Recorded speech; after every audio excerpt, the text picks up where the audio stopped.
নমস্কার বন্ধুরা, ভালো লাগা রান্নাঘরে আপনাদের সবাইকে স্বাগত জানাই। আজকে আমি দোকানের মতো পাপড়ি চাটের রেসিপি আপনাদের সাথে শেয়ার করছি। চলুন, আমি এখানে 250 গ্রাম ময়দা নিয়ে তার সাথে হাফ চামচ কালো জিরে, হাফ চামচ জোয়ান, হাফ চামচ নুন, 5 চামচ সাদা তেল দিয়ে ভালো করে সব মিশিয়ে নিয়ে অল্প অল্প জল দিয়ে একটা শক্ত ডো বানিয়ে 10 মিনিটের জন্য রেস্টে রেখে দেবো।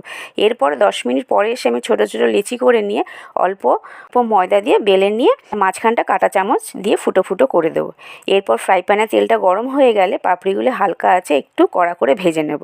এরপর একটা প্লেটের মধ্যে পাপড়িগুলো সাজিয়ে দিয়ে তার উপর দিয়ে ওই পাপড়িগুলোর উপর দিয়ে কিছুটা সেদ্ধ আলু ভেঙে দেবো, কিছুটা টমেটো কুচি, অল্প পেঁয়াজ কুচি, অল্প কাঁচা লঙ্কা কুচি, সামান্য বিট নুন, সামান্য ভাজা মশলা, 4 চামচ ফেটিয়ে রাখা টক দই, অল্প ধনেপাতা, 2 চামচ তেঁতুলের চাটনি ও অল্প ঝুরি ভাজা দিয়ে দেবো। এখানে বাদামও দিতে পারেন, আমি পরে অবশ্য এখানে বাদাম দিয়ে দোকানের মতো পাপড়ি চাট। এই পাপড়ি চাটের রেসিপি যদি আপনাদের ভালো লাগে তাহলে সাবস্ক্রাইব করে পেজটাকে ফলো করে রাখবেন।